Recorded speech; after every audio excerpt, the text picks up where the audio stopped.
That's Sky is the great. border. It's a It's great. sweet gig. I tell students when I speak to them, I would encourage you maybe to not do so much social media because it's the same 50 people complaining on every single platform. They're really angry. I don't know And what how do they're they have upset so much about. time to complain? What are they doing? I'm like, we're not digging ditches here, people. This is a really great job. You help people. What's great about Yes. optometry? I want to go to the VA and do only path. I want to run a business. I want to work for an ophthalmologist. I want to do research. I want to work in industry. You can do anything you want in this industry. Anything. I don't know of another profession that offers that. And then I don't allow myself frequently to do it, but there's some of the complaints. This is awful and it's terrible. And like, I don't know, man. Like, it's Yeah. been a sweet gig. I Yeah. think there are people who complain about everything, but I don't know that there's a better profession out there right now. Hello and welcome to the Crystal Podcast on iCode Media. Today I had a great conversation with a guy I've known for quite a while, not as deep as we've actually talked today, Dr. Jason Lake. We discussed KPIs. We discussed the ability to look at your practice in different ways. I had a ton of fun. Please enjoy our conversation. As always, be sure to subscribe to the podcast, write a review, share it with your friends, and support those who support us. The most common questions I get include, what ophthalmological codes or evaluation and management codes should I use? What ICD-10 codes do I need to bill with this CPT code? What CPT codes can be billed together and what can't? And my favorite, how do I manage a patient who has diabetes who comes in for a quote-unquote routine eye exam?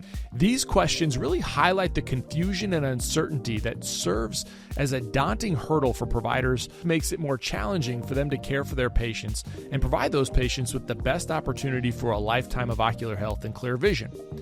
That's why we built iCode Education for this specific purpose. Our mission is to provide optometrists with resources to help you understand disease states, revenue cycles, and billing and coding so that you can put that on autopilot and truly care for your patients. Check out iCodeEducation.com. That's EYECODE education.com. We've developed a premier billing and coding bundle that includes all of our billing and coding resources in one place. We also have a 10% discount code just for listeners of this podcast. Enter the coupon code EYECODEMEDIA22 at checkout. We'd love to work with you. Check out iCodeEducation.com. Nutrition is one of the toughest conversations in eye care because it's invisible.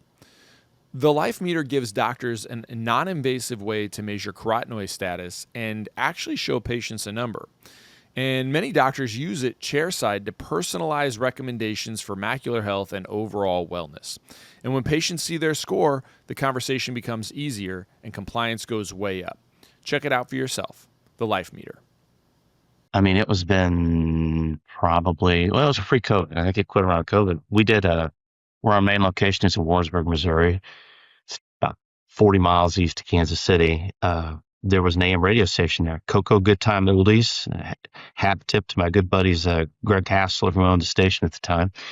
And they had talk radio in the morning, live talk radio in a town of, 25,000. So we used to do a Central Sports Talk for the Central Missouri Fighting Mules and Jennies. And we also did during the fall, we did a Big 12. I was the Big 12 football analyst for Good Time Oldies. So I had a talk show that we did for 30, 45 minutes every Monday where we broke down the Big 12 games the week before. And then when Mizzou went to the SEC, we broke those down. So we had we did live calling for a while, and it was way too entertaining. So we would take questions and answer them. And people have very strong opinions about college football. It was quite fascinating. I had a patient, my wife's an optometrist, and they came in to see her one time, and they said, I can't see your husband anymore because I heard him on the radio, and he said such and such team was going to lose, and I can't see someone that stupid.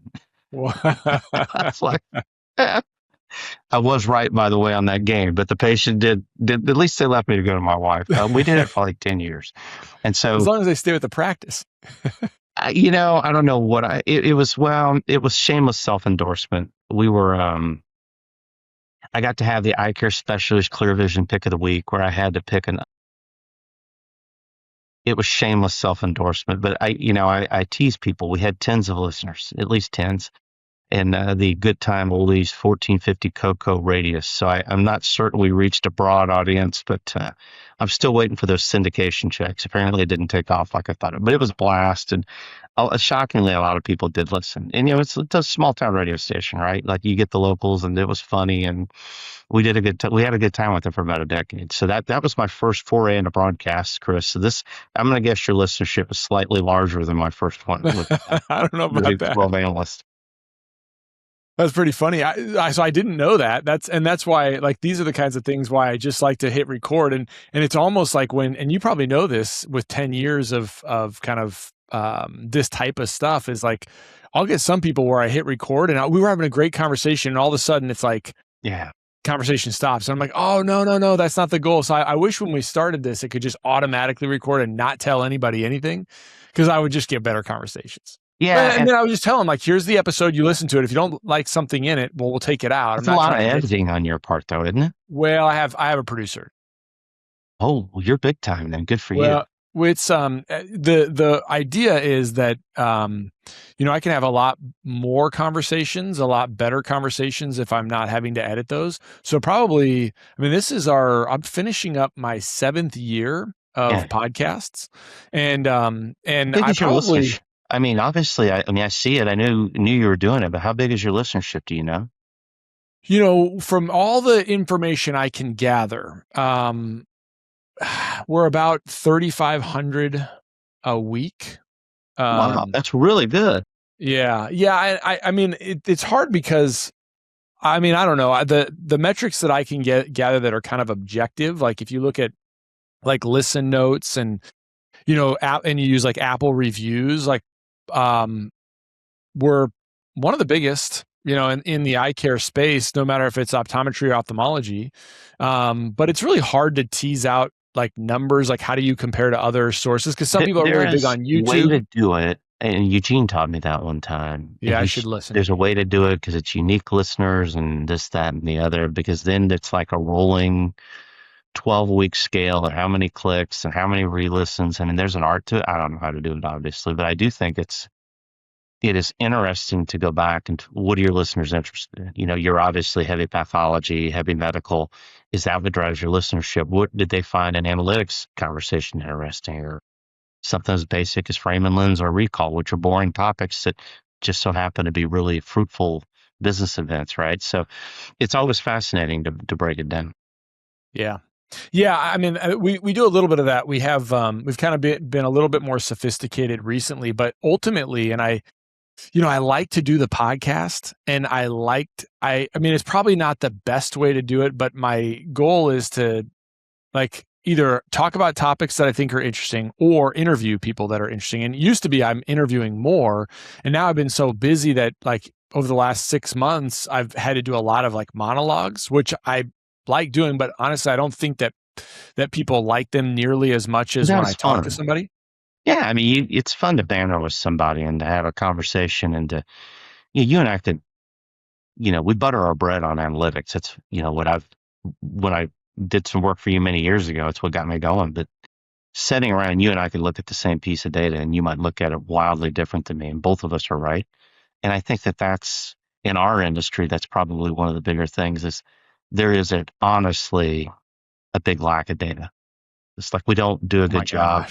Our practice management softwares, that's really what we've spent most of our time doing over the last decade, is automating a lot of that. And I think, how do you tease out the truth? Because it's still dependent on how we put the data and the information in. I don't think it's any different than looking at pathology or anything else. And you and I might look at the same glaucoma case, and you're like, Lake, that's a huge issue. And I'm like, I don't know. Maybe God made it that way. So, you know what I mean? The data is the data, but it's still, you can AI this stuff all you want. It still takes humans. So I think that's probably a more fun, and that's what makes it fun, right? Yeah. So I try not to, I guess to the point of that is I try not to get too much in my analytics to see what I do want to know what people like, but I try not to just speak to what they like necessarily. But that's really interesting. I kind of want to, you sort of open the door, and I'm not going to let you close it, is the analytical door. And so a So lot of people times, have me on for. That's the only thing they ever want me to talk about is really? that. So No, I no, could go I'm back to also kind of football. I'm interested with better there, sports. but go ahead. I'm kind of interested in what you think about NIL, so I got to get that in too. But actually, so yeah, so I think about analytics, and I think sometimes, so I look at data like you a lot, and I wonder, do I look at it to tell me the story that I already know or that I suspect to reinforce that story? Or am I open enough to be able to be objective to say, what story is this telling me? How do you control for that? Well, I think historically you got to look at the basis of what I started years and years ago with Perk many years ago is I spent a lot of years, and I'll even reverse it back further than that. I've been in study groups for over 20 years, and it was been one of the biggest, mastermind groups, whatever you want to call them. And it's been the biggest impetus to our growth and everything we did because you learn so much, right? When you come in with hat in hand. One of the things that used to drive me crazy is that most groups only concentrate on production. So in other words, we did this many exams and we produced this much money and we sold this, which is great. But the problem is it's a real trap, Chris, is because if you don't think about the profitability behind that, and especially it's changed. I mean, this is my 30th year in the industry. I've been practicing a long, long time. Is we've watched this, EBITDA, which is a term that you and I and our cohorts didn't even know what it meant prior to COVID. Now we're super EBITDA experts, right? Yeah, we But the think we problem are. is even something as simple as that, they don't track it right. And so you said, how do you rectify those things and how do you make them right? Is you have to spend a lot of time making sure that the denominator is the correct denominator. And I think you start there is what is your basis for what you're doing the comparison on? Is it full exam? Is it total visits? And I think that you go from there is if you can agree that this is how we're going to track information, this is how we're going to look at it, then I can take disparate information from what I have an office mate and, CompuLink and everything else, and we can get it into a compact form that we can all have an interesting conversation about. But I think the denominator in all these is the key driver into whether something's useful or not. And so I think if we can agree on denominator, the other stuff kind of follows suit. And then what are we thinking about? It's important. Like when it comes to profitability, as the way our tax system is set up, there are advantages to running a small business, but are you really keeping clean books? Or do you just hand that stack of bills to your office manager or your finance person and they just, put them wherever they want? So it started when I was doing valuations and I had that company years and years ago. I realized that everyone's data was, to be frank, to be kind to our brothers and sisters out there, optometrists do not keep the most accurate financials. I'm not saying that they're cheating the IRS, but a P&L is 12 pages long with categories like pencils and signage. And that was the first thing I had to learn to do was go through it. So for years and years, I did hundreds of them that I would have to go through a profit and loss statement. You have to standardize it. And then once it's standardized, then you can go back and start applying data. And the same thing works for clinical data, right? Like you can only compare something that's comparable. And I think that's really the key. And I think 20 some years of doing this, I got the financials down pretty good. I couldn't tell you clinically. I think you're probably way above me in that category. I've seen some of your work. Well, thanks. I kind of listen to you and just trust that you know what the denominator is in that. Yeah, I think you're right about the denominator for sure. And when you're talking about books and profitability, and I want to dig into that a little bit, just profitability in general. But you're right. Like if you can establish a denominator that allows you to reasonably understand what's happening, then like you said, like you can probably look at a P&L pretty quickly and know where the levers you can pull, just like I can look at medical KPIs and I can know pretty well what levers to pull and what advice to give clients.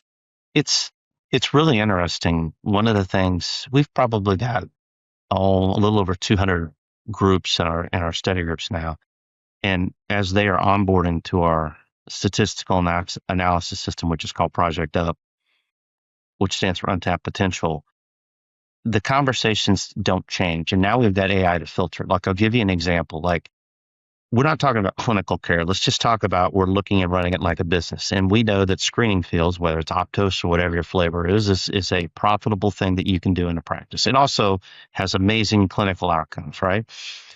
But what do you call that in the system? Like you and I both know what 92250 is a fundus photo, and you bill for a fundus photo because that's Yeah. medical. It requires a report.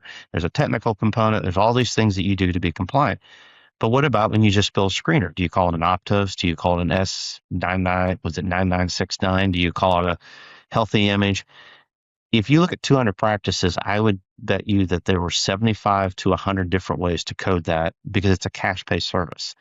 So up until 3 or 4 years ago, I would go through every every production report, and I'd have to figure out, okay, there's 130 of those, and it's called, you know, iPhoto Plus. Oh, that must be your screening field. And if one of the metrics you want to say is, we think that you should have 90% of your patients should have an image done, whether it's pathology or it's a healthy image.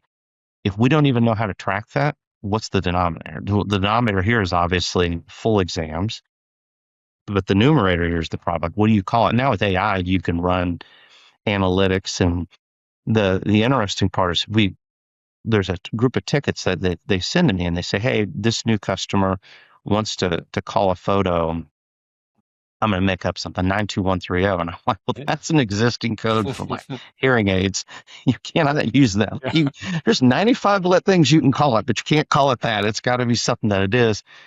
And it isn't because of lack of doing a bad job. It's a lack of nobody explained to the staff. And the staff is like, I'm just going to slap a number on there that looks good. And so then a lot of times when you do that, you're not comparing apples to apples. You're not comparing the correct numerator and denominator. The other big one is, we'll take the conversation because you asked. I think we are at a moment of inflection in our industry. I have watched capture rate for 20 years, true capture rate. And then recently a friend of mine, Jamie Rosen, taught me about something called an exam only. Do you guys track exam only? Do you guys talk about that? Well, I don't think about it that way, but yeah, I mean, it would be sort of the opposite of your exams with capture rate, right? Yeah. So Did you buy did you make a retail purchase, or did you buy contacts or glasses? And if you didn't, you just got an exam only, which is sometimes appropriate. But really good retailers look at that. It's really hard to track because when you sell a pair of lenses, did you sell one pair of lenses and called it the Chris Wolfe package, which is a Verilux Crizal transition, whatever it may be? Or did you sell two individual lenses, which is a V code, and that's two? So up until recently, we were not able to go, because if you called it the Chris Wolfe package and with a unit of one, well, that was two lenses. So you would get these wild capitulations on capture it. And to take it the next step, if Chris Wolfe saw Jason Lake for an exam, did he sell him two pair of glasses? And if he did, does that two count as the numerator or denominator, or can we filter that out? So that's stuff that's just gotten so much better in the last 5 years. I mean, AI and the ability to search stuff. Like before, it was going with a ruler, line by line, trying to add them up. So, I mean, I could talk analytics all day. Your listeners are probably going to fall asleep if I do, but I think stuff like that has been really interesting, and it's really transformative for practices because it helps them to know where they really are in space. You may need that part because it was kind of boring. I mean, that's what it's not boring. I mean, it is very interesting, and it's the challenge we have about having a medical business with a retail practice within it, or maybe a medical practice with a retail business inside of it. And if you go to Lululemon, or you go to, whatever shoe store you like, go to REI, they know exactly what's on their shelves. They can click a button and they can know exactly what they need to order, what sold well this week and what didn't. And that is that's probably one of the biggest challenge, and this, is it's not just in terms of tracking and comparing practice over practice, but it's, when I want to buy a pair of shoes from REI, I walk in, I put the shoes on, I like the fit, and I go to the register and I buy it. But if I want to buy a pair of glasses from Jason Lake, maybe it's better than me, it probably is, but I have to go in, you have to figure out 3 or 4 different ways to sell it to me based on my insurance, and then I have to code it 3 or 4 different ways based on my insurance, and then to charge you 3 or 4 different ways, and then I got to track it. And that's even before I get to tracking it. Are you guys developing any systems to make that better? I don't. Okay, Or does that's your got tracking help us with that? the tracking. We can help like that. I'm confident that we get really good data once we get people set up, and it's that has been scalable, and it allows people to really benchmark against each other's. The process, I mean, the system in the United States is undoubtedly more complex than anywhere else in the globe. And it's because you don't have a unification, so IMED might do it different than VSP, which is going to do it different than Versant, and so on and so forth on down the line. The complexities of that, I don't think are going to change in you and I's professional careers Mm, because they're independent ran businesses. And yeah. my stint in the MOA as president and volunteering with the AOA and things like that, one of the things you learn that even state to state, so in the great state of Missouri where I live, vision plans are not under Department of Insurance. Yeah, But you not go to Nebraska either. yeah, you may go to a different state and they are. So even if you find something that's egregious, how do you enforce it? Well, if you're not under the Department of Insurance, then you have to go through the judicial branch, and that's hard, right? And then things have to be legislated. So it's not even just what you said. It's these layers and layers and layers of complexity upon top. And I don't think I'm going to be an optimist. I don't think it was intentional. I think it's just kind of ended up this way because you got a lot of players in the industry. Because regardless of of what anyone says, it's still I can't imagine a better profession than this. It's That's sky to great. the border. It's a It's great. sweet gig. I tell students when I speak to them, I don't. I would encourage you maybe to not do so much social media because it's the same 50 people complaining on every single platform. They're really angry. I don't know And what how do they're they have upset so about. much time to complain? What are they doing? I'm like, we're not digging ditches here, people. This is a really great job. You health people. What's great about Yes. optometry? I want to go to the VA and do only path. I want to run a business. I want to work for an ophthalmologist. I want to do research. I want to work in industry. You do anything you want in this industry. Anything. I don't know of another profession that offers that. And then I don't allow myself frequently to do it, but there's some of the complaints. This is awful and it's terrible. And like, I don't know, man. Like, it's Yeah. been a sweet gig. Yeah. I think there are people who complain about everything, but I don't know that there's a better profession out there right now. It's evolving. The psychographics are changing. There aren't as many people that maybe want to own unique businesses, but that doesn't mean that it's bad. It just means we need to evolve with it. And I think part of that is analytics and teaching people. There's a trade-off to everything, Chris. When I talk to students, I'm like, you sometimes have to trade security for chaos, but that chaos has a higher financial reward.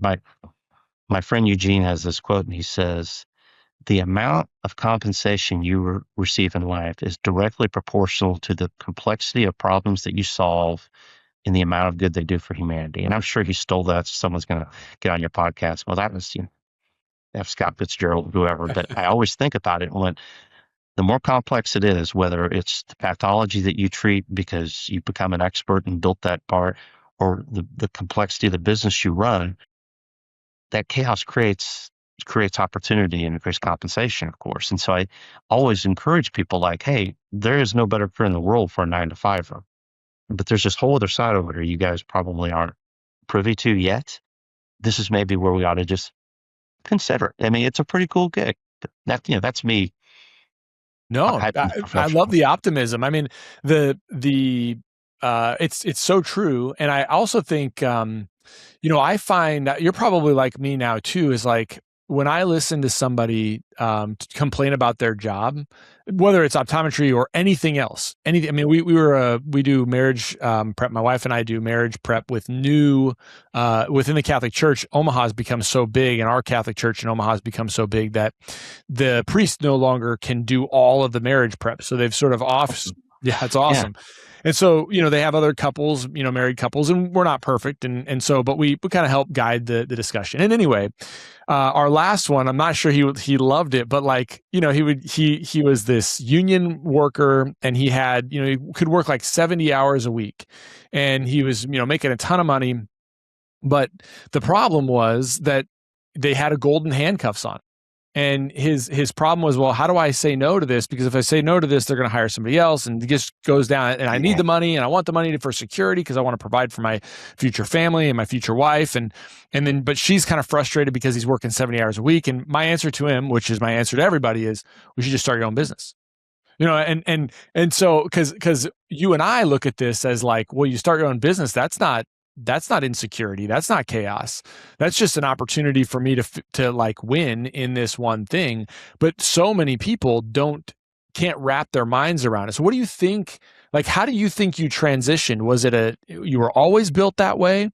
Or was it just the experience of knowing people who could start their own business and then doing it a little bit and then getting better and better and better at doing that? That's a great question. My brother and I are the first two people to go to college in our family, either side. And so my brother's a veterinarian, and he worked in clinical research and has been with Hill Science Diet for forever. And I basically opened cold. I bought a small practice right out of optometry school in 1998, and then my wife was a year behind me, and then we built a second one. I don't know that I understood immediately about entrepreneurialism. I grew up on, farming community. And so that probably, we used to have a hay crew. I guess it's entrepreneurial, and we did things like that. But what I did know, and I wanted to control our own destiny. So that was probably the bigger driver for me. I think the entrepreneurialism I was probably born with it. But, when we got two and they got up and we could actually pay the bills and we weren't farming it out every weekend, I used to have a great gig. There was an iMasters, I can't remember, LensCrafters next to Arrowhead Stadium where the Kansas City Chiefs play. And I would find every home game and book a Sunday and agree to do their Sunday fill-in work because I would have like 4 hours to kill and like no patients would come in. And it was like literally within earshot. So I would just go in there and listen to the game on the radio and see like one exam. It was awesome. But I was done doing that, and I knew that, and that reinforced that. But I think the entrepreneurialism really came for us is that we started understanding 2 to 3 years in, if we were really going to get good at this, we had to get big. And we chose a place in rural Missouri that maybe did not offer the opportunity to get big because it wasn't growing. The communities weren't growing. And so we figured out very quickly was we need to start buying offices and stacking those together because you're never going to be able to have unless you have a certain amount of critical mass. So I would love to tell you like I was just super smart and knew it. I just knew that what's the adage? There's too much month at the end of the money type of a deal. And I think, that was what we learned was like, well, if we get to this level, then this happens. And then there's a whole level of complexity that goes with that because then you have to start managing other doctors and other people. If I have one goal in what I do, it's really spending time to make people say, that's actually really predictable if you have the analytics. Like at the time it seemed wildly chaotic, but the reality was the more that we dove in,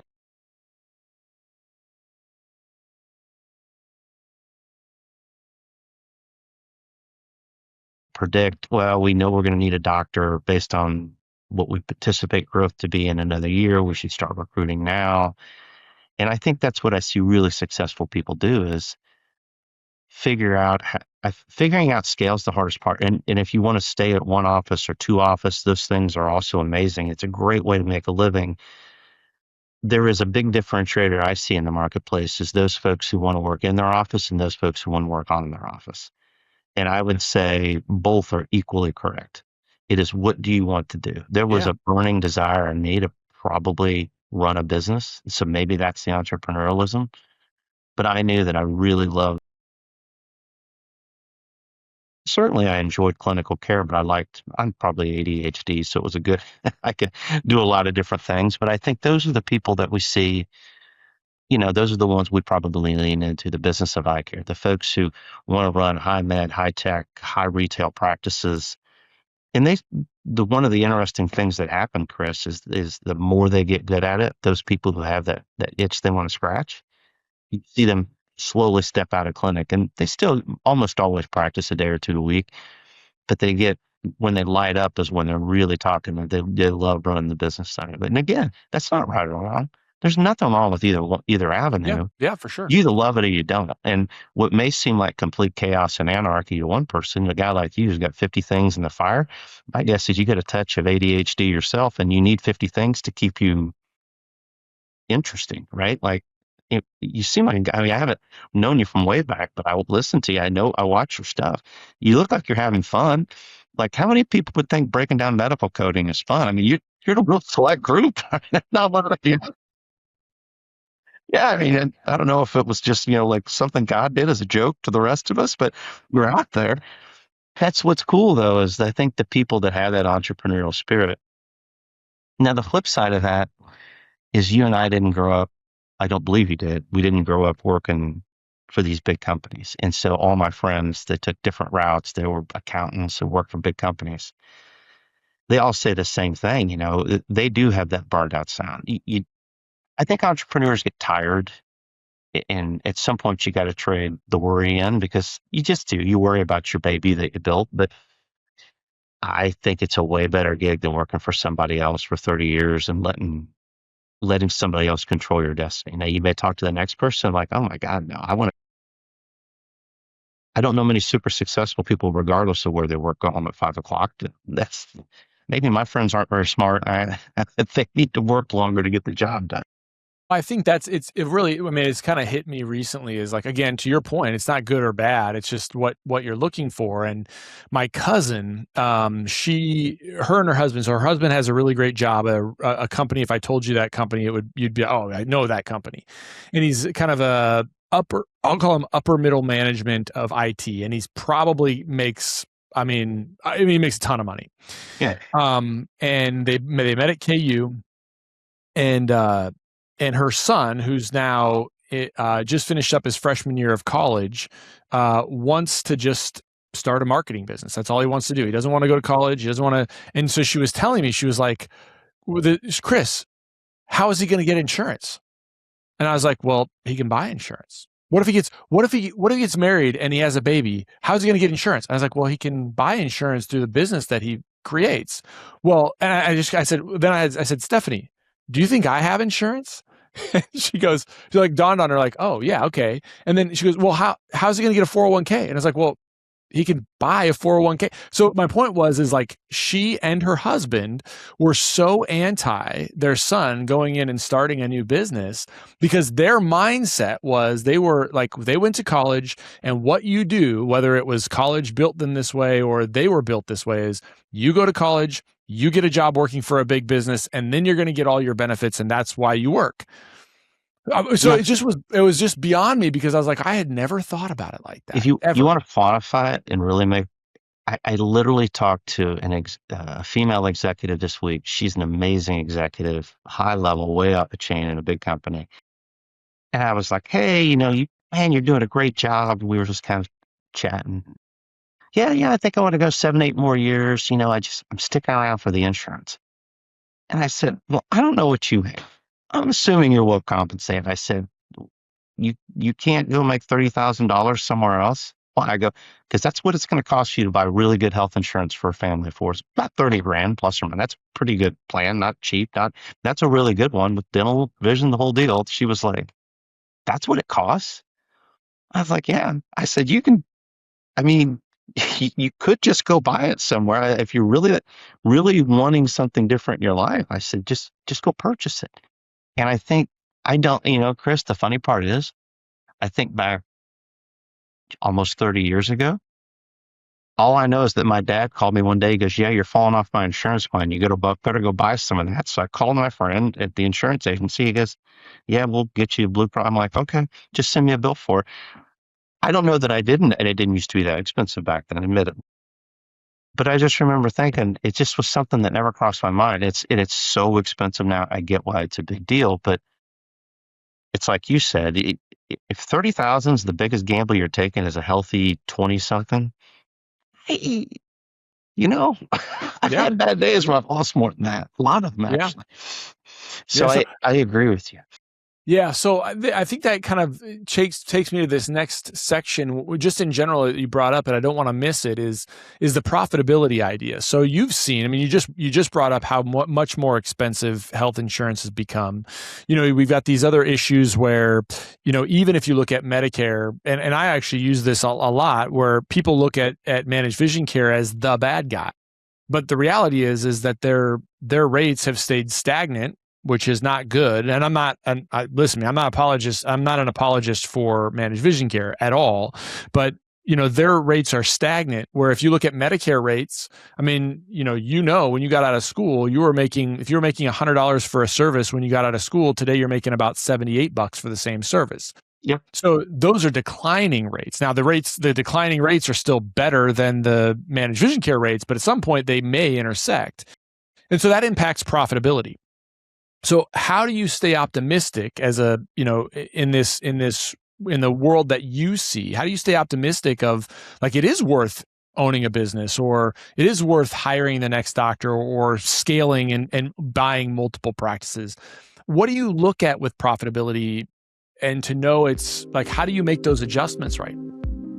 Patients with presbyopia want freedom from readers, and the MyDay Multifocal offers that with excellent comfort throughout the day. We use it in our practice because patients consistently report their vision feels natural at near, intermediate, and distance. And with a breathable daily disposable material, it supports ocular health as well. It's become a strong go-to option for our presbyopic patients, so I hope it's something that you can check out in your practice as well. MyDay Multifocal. If you're ready to stop feeling overwhelmed and start running a safer, more profitable practice, here's the next step. First, book a strategy call with us, Practice Performance Partners. We'll uncover the biggest risks and opportunities in your practice. Then, choose the package that fits your goals. From there, we'll get you launched with confidence, with clear systems, with expert support, and with peace of mind, knowing your practice is protected and set up to grow. Don't wait until something goes wrong. Book your strategy call with us, Practice Performance Partners, today. The first thing is the vast majority of people have no idea how profitable they are because they don't track it. So what happens is they get to the end of the year and they may run their car, which is perfectly legal to run their car through the business, their health insurance, things like that. And they're at the end of the year and they didn't change anything. And they're like, well, I want to raise. Well, did you see more people? Did you do anything different with them? Well, no. Well, then you probably not. I mean, I don't care who you work for. You better do something different or better if you want to raise. I mean, there's no COLA increase when you're on the business, right?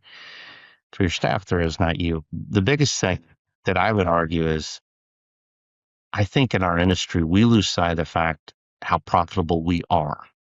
So post-COVID, the numbers were insane because people with economic stimulus, people like to call it free money, but the reality is people did have extra money in their pockets. We saw capture rates soar. We saw the retail go back into private practice because they valued us for our medical opinions and they had extra money so they could buy our goods and services.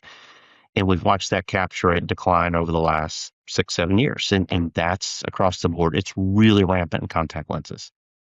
Even with all these negative headlines, as we will call them, I still see practices returning to profitability. The staff costs more, the insurance costs more. I still see customers all the time, 17, 18% EBITDA. And for your listeners that maybe don't track, what EBITDA is if Chris Wolfe works in practice, and he pays himself to be a doctor, the first thing that we talk about when I take any customer on is I'm like, listen, you get paid to run the business and you get paid to be a doctor. And so let's just say, for the sake of argument, that if you hire another doctor tomorrow, it's going to cost you 18% that by the time you pay them, their benefits are 18. Let's make it 20 for the sake of easy, right? Actually, let's leave it 18 because math works better. What's left over after you pay yourself for your production and everything? If you've got 18% left over, that's your EBITDA. That's what's left over. That's the amount that the business makes because you're the owner of the business. You get paid to be the doctor, and you also get paid for the hard work you did in owning it. So let's just say that your profitability is 15%. Okay. So you've already gotten paid just like you would if you worked for anyone else to be a doctor. If the remaining 15%, that profit's there on $1 million office, that's $150,000.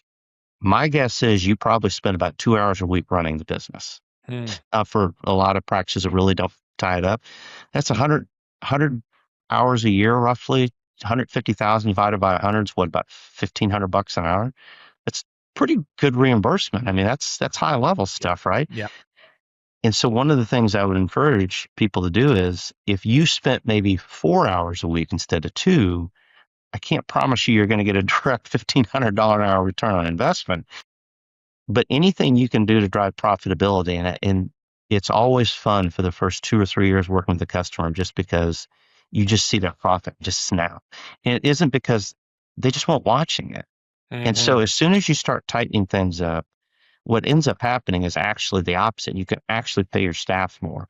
You actually run the business better. You work smarter, not harder. So, I mean, how do I rectify it?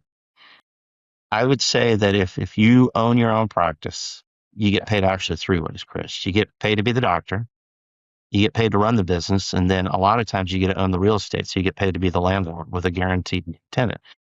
If you start adding those things up, it's a very, very profitable metric, and it's very predictable. So the reason all these people want in our space is because we're such a profitable. If we really were a bad business model and you couldn't make money doing this, no one would be showing up and knocking on the door. You wouldn't see people expanding into our space.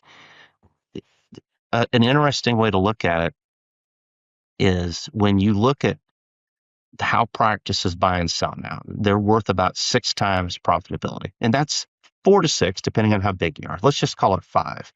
And the number when you and I first met, so we must have met in the teens, right? Like it was before COVID, I think. Yeah, before COVID. And the numbers were wild back then, like 8 to 11 is what I remember. Like 8 to 11x were like some of the practices they were really trying to snatch. They were. Yeah. Pre-COVID, it used to be there was a rule of thumb that was about 65% of sales. Yep. So think about if your EBITDA was 15%, that's about 4.5x. For good practices, as soon as private equity entered the space, that was gone. So you were seeing people getting 8s and 10s. If they were really, really big, you could see higher than that. And, we could talk about that, but reality, you weren't getting that number. What you were getting is what they wanted you to see. So this is a fun topic that should bring about some interesting commentary. But I always tell somebody, if you hear that guy or gal bragging at the bar that they got paid 10x, they probably just run a really bad business, because no one's going to pay for that practice that. And they go, why do you say that? I go, because big acquisition people, they look at it and they do what's called implied EBITDA. They go, okay, well, according to your records, you think what it's worth. But the moment I take over, and this is how we bought practices, and we certainly weren't huge. We had 6, 7 offices, weren't big. When we bought practices, we would look at what it costs to run the office and the rent and things like that. But we knew our cost of goods would be, as soon as we bought it, it would fall to our cost of goods, because that's what we bought things for. And we knew that a lot of things that they were doing, we could do bigger and faster and more efficiently than them. So we may have certainly paid them what they thought was a lot of money, 20% more profitable. And that's why this occurs, is because people don't often frequently tune up and really dive in. They don't maximize that profitability out of there. I will tell you, hundreds and hundreds we've worked with. Very rarely can we not help somebody. And I don't mean like just putting the screws to somebody and putting the screws to your vendors and getting a better deal, although that's part of it. It's just aligning your purchasing and really working the business and running it. There's more than enough profitability in a practice. Now, that does not excuse vision plans from not increasing reimbursement. It does not excuse health insurance plans from these audits. We're not saying that. But the playing field as it exists today is still wildly profitable in optometry, and I don't see that changing. Yeah, I agree with you. I think so. So it's interesting to me. I'd love to get your reflection on this. I like KPIs because of what they kind of tell me about the underlying psychology of an optometrist. Well, I guess I should say it this way. They are a sort, Kyle Clutie, one of my friends, talks about them as a source of truth. I love his newsletter. And it's awesome, isn't it? On this podcast, my wife's going to listen. She said, you tell Chris, his partner, Kyle, I read his newsletter every week. It's fantastic. So there you go. Awesome. It's recorded on radio forever. So there you go. Amen. Thanks. He'll love that. He does a great job. And I mean, so he and I run together all the time, and he just gives me such inspiration.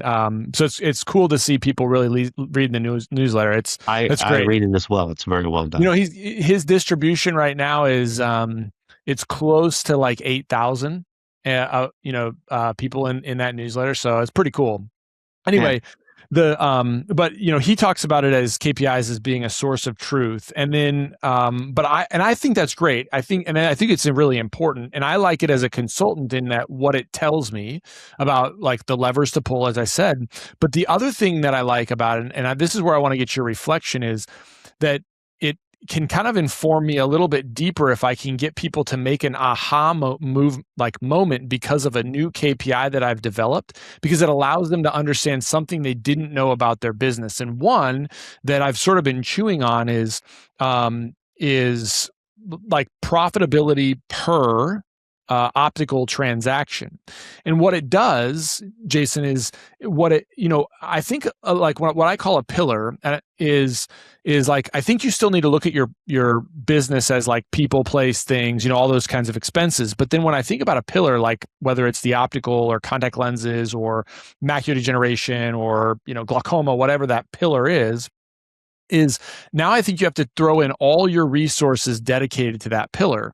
And with optical profitability, one of the things that's very hard, to your point, hard to understand is like, what's the square footage dedicated to my optical? What is the amount of, I know my cost for my frames and my lenses, but what are the optician costs directly related to the optical? And so you kind of add all these things up. And then if I'm giving bonuses based on percentages of production to my other doctors that work for me, I got to add that into my cost of goods. So like, what is the actual profitability for my optical? And my guess and the numbers that I can assess are actually, by the time I pay myself as the doctor producing or my associates as the doctors producing, my optical profitability is actually considerably low. And I never feel it because all I see is the shiny object that was, there was $500 of revenue or $1,000 of revenue. So why I like that, or why I'm sort of digging into it and sort of testing it a little bit, is, does it actually help doctors make more informed decisions? Not that they should turn away from the optical, but they need to be careful about what their production bonuses they may be giving to their other doctors, or are they over dedicating things where they could dedicate it more to services, or just to have a clear picture of it. What are your thoughts about that KPI? And then also, I'm sure you've already dug into it. You already know what it should be. I think there's a couple ways to look at it. So you can look at optical one of two ways, and contact lenses would be the same way. So it's a term called marginality. So let's just say optical. If I had literally looked at hundreds of employee contracts, and some are actually good. One of the things that I find is that, number one, is sometimes the attorney that drafts them might specialize in death, DUI, and divorce, and not in employment contracts. And they have these wildly complicated schematics on bonusing. And I am just the opposite. I think you give somebody a base and a percentage of the money they collect, period. Because everything's incremental. You get a share of everything you bring in, I get a share. So if you're looking at it that way, when you're talking about profitability, I would tell you it's about, conservatively, everything you bring in is 50% profit before vision plans. So let's just say that you sold $100 pair of glasses. You got to pay your doctor. Wait, did you say 15% profit or 50%? I think 50%. Yeah. And bear with me. Yeah. So let's say your cost of goods is egregiously high. We'll call it 33%. Okay. That's really high for your listeners. You put on another 17% to pay the doctor, because you have to pay them their portion of that. And 17 plus 33 is, what is that, 50 off the top of my head? Okay. That's what's in it. Now, you still got to turn on the phones. You got to pay the rent. You got to do all these things. You got to pay the staff. But the difference, my friend, I keep quoting my friend Jamie. You need to get him on. I do. Yeah, I do. He's one of my best friends. He's had 50 locations in Chicago, and he's kind of the guy who invented the exam only stat. His most famous quote to me when we were working on this one time, he said, "Jason, exam only suck, but the margins are great."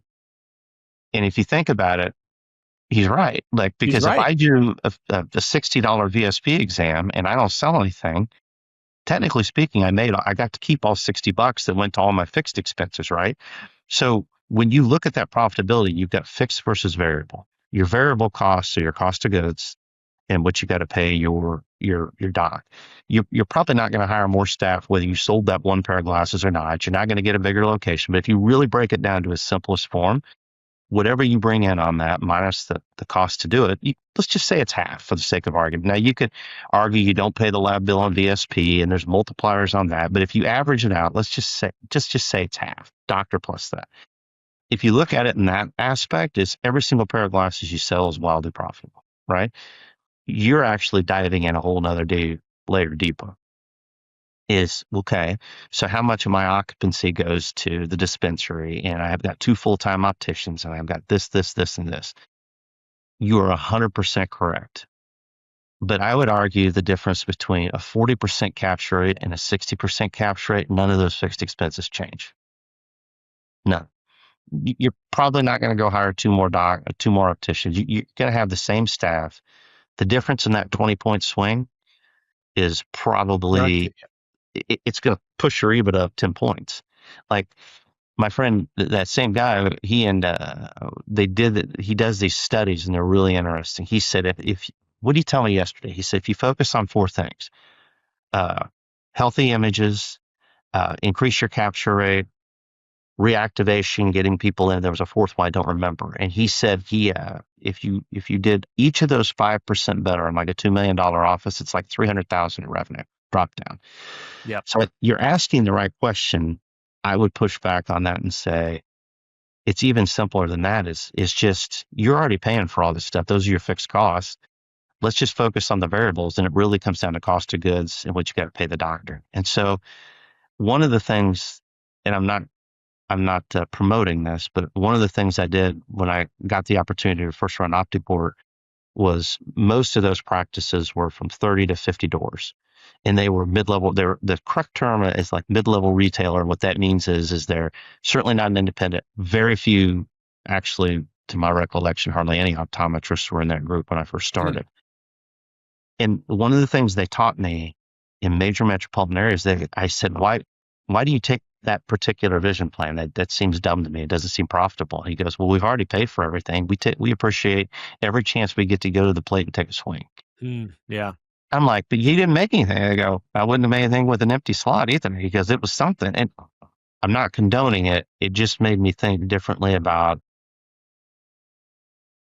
things. Like, I still think you should do an analysis on each of your vision plans and what are they coming in, and you look at them almost like marketing. What do they drive in? The profitability's there. What I would say would be more interesting for your listeners is, when's the last time you broke down the capture rate on private pay versus managed vision plans? And show me what that delta is. Because you may have made $119 in the exam on the private pay, but if your capture rate's 30 or 40 points lower, this is your point exactly, you probably made more money on the vision plan. We're not saying that it's right. We're saying that you got to look at it for what it is. And I think the way that we look at it, the way I try to look at it now is, if you've got capacity and you've got the staff and you've got everything there, I think a really great medical practice does not mean they're not a really great retail practice, and vice versa. Amen. Yeah. Amen. I think that's really been the biggest metamorphosis in our groups at OptiPort, because the next generation, a lot of those big practices have sold and done things. The next generation of CEO is an OD. And especially with in-office surgical centers, and we're seeing a lot of that because our practices at OptiPort are big enough that they can self-sustain their own in-office surgical suite, is MDs and ODs working together, sometimes MDs working for ODs, which would have been completely unheard of 10 years ago. People's heads would have exploded if they would have even said that. It's such a profitable model. And we certainly have the clinical background, and we can learn the business background. So to me, that's my passion, is teaching people the business side of our great profession. And I think if you're doing one or the other, you're missing the boat. I think you should put emphasis on all of it, because that's just complete care to me. And so I would love to sit and pick at some of your numbers, because I think what's interesting is some of the mid-level retailers came back to me and were like, you guys are so profitable. Like, how do you do this medical care? And so they're just like, yeah, we're missing the boat over here. We're not using our doctors correctly. They want to do more. We didn't get it. So it's been a fun amalgamation of people together. It's eye care. I don't care who owns it, but if you keep your eye on the ball, your North Star is taking care of somebody, you should do all of it, period. I'm on my soapbox. No. That's, I mean, that's one of the things that I have learned is, I completely agree with you. I mean, one of the reasons that we do what we are doing currently, what we're doing is, obviously I get all the clout for like all the medical stuff, but I really believe that if I'm delivering care to the patients that are in my community, I'm responsible for the totality of what's going on for them, which includes refractive care, and it includes medical services, and so because of that, like I can't neglect any of them. And so, but my bent is often when I look at practices, I'll see like, well, why are you just so focused on, because still in our profession, so many practices are still focused on they're generating revenue from their sale of their glasses and contact lenses. So all the KPIs that I've looked at is like, well, if you actually look at this, your medical services as being just as profitable, even though they don't bring in this massive like, oh, $500 here, $1,000 there, unless they're specialty services, but they're just like to your point, they're just you've got the time, and it's just sort of subtly, just over time, it just stacks. It just stacks. Like, hey, I had 5 minutes, I could work this patient in, it's $150. Hey, I got 15 minutes, I can work this patient in, it's $300 of services. Long time ago, before I even met you, one of the things that I really figured out probably, I don't know, Susie and I are maybe 3 or 4 years into practice. So we're talking early 2000s, ancient history. We were still, grinding bifocals with Ben Franklin. Is I had this dream that I used to do some consulting work for the early onsets of the patient reactivation, different softwares out there. And what I tried to explain was, and we do it now with online scheduling, is the key to a good medical practice is proper templated scheduling. You can take everything else away, but I often, in my very southern Missouri drawl, used to say, and I don't mean this as a negative as staff, but if you let staff fill the books, every Friday afternoon it's going to be nothing optical. It's going to be quick visits. We're never going to book a Saturday. Yeah. And I said, you will fill a day with non-profitable adventures. But I said, if you look at a day and you say, we're going to book 16 comprehensive exams, we're going to book another 8 to 12, depending on how medically active you are, slots. And so we call them PE slots. So that could be a visual field. It could be an OCT for macular degeneration. It could be a dry eye workup. It could be a contact lens workup. Whatever those things may be. If you start with a good templated schedule, you will maintain that balance, because what happens is if doctors really, these are one of the analytics I love. It's funny, you and I look at the exact same thing, but again, this is what we were talking about earlier. We're looking at it very opposite.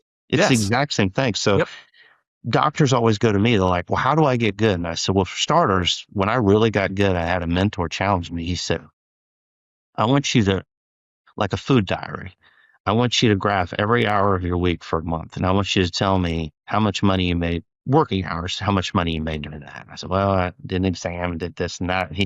First thing he taught me was, you made a lot more money working on your practice than in it. I said, that's interesting. And he said,